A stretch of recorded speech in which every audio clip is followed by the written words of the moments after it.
আসসালামু আলাইকুম রহমতুল্লাহ। আজকে আমরা দেখাবো কিভাবে আপনি আপনার কমর অনুযায়ী বেল্টের সাইজ অ্যাডজাস্ট করবেন। এরকম আমাদের একটি বক্স পেয়ে যাবেন। আমরা প্রথমেই হচ্ছে এরকম বাকেল এবং স্ট্র্যাপ আলাদা আলাদা থাকবে। আমরা করে নিলাম।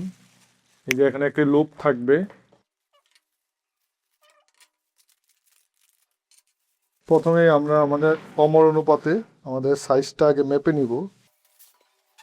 চেষ্টা করবেন যে এখানে টোটাল 5টি ছিদ্র পাবেন। এর হচ্ছে মাঝখানে আপনার কমর অনুযায়ী এটা রাখার জন্য, তাহলে পারফেক্টলি হবে। আমরা আমাদের মাপ নিয়ে নিলাম, নিয়ে আমরা কেচি অথবা কোনো ধারালো কোনো কিছু দিয়ে আমরা হচ্ছে কেটে নিব। আমরা আমাদের কমর অনুযায়ী কাটার পর আমরা আমাদের এটা বাকেলের মধ্যে ইন করার চেষ্টা করব। যদি না ঢুকে সেক্ষেত্রে হচ্ছে, যদি বাকেলের অনুপাতে চৌড়াটা একটু বেশি থাকে সেক্ষেত্রে হচ্ছে আমরা হালকা একটু চাপাই নিব। আমরা এটাতে হাতুড়ি অথবা ভারী দিয়ে হালকা একটু চাপাই নিব। আপনার ফ্লোরেও চাপাতে পারেন। হালকা একটু চাপিয়ে দেন হচ্ছে আমরা এটাতে ইনসার্ট করে দিব।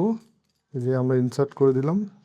ইনসার্ট করে এই যে এদিকে চাপ দিয়ে ধরে দেন হচ্ছে এটাকে এভাবে লাগাই নেবেন। বাস হয়ে গেল। দেন আমরা আমাদের যেই লুপটা ছিল এই লুপটাও এটাতে ফিটিং করে নিব।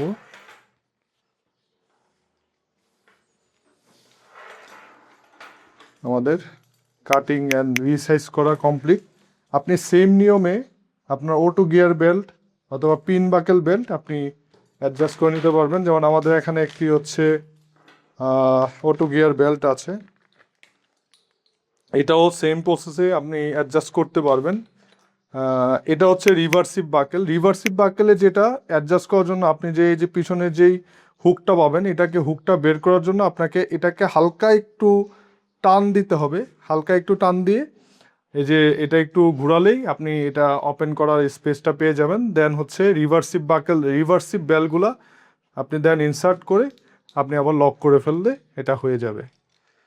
আমাদের প্রোডাক্টগুলো এরকমভাবে পাবেন, ইনটেক প্যাকেজিং থাকবে, ব্যাগ থাকবে এবং এইভাবে ডেলিভারি হবে। যারা আমাদের এই পুরো ভিডিওটি দেখলেন, আপনাদের জন্য আমাদের ওয়েবসাইটের পারচেসে থাকবে একটি স্পেশাল অফার। আপনি টাইপ করবেন, যখন অর্ডার করবেন তখন টাইপ করবেন ZYT দিয়ে কুপনটা অ্যাড করলেই ZYT, এই কুপনটা অ্যাড করলে আপনি একটা স্পেশাল অফার পাবেন, যেহেতু আপনি আমাদের এই ভিডিওটা দেখে আমাদের ওয়েবসাইট থেকে কোনো কিছু পারচেস করছেন। সো আজকের জন্য এতটুকুই। পরবর্তীতে আবার কোনো একটা ভিডিও নিয়ে আমরা চলে আসবো ইনশাল্লাহ। ধন্যবাদ। আসসালামু আলাইকুম।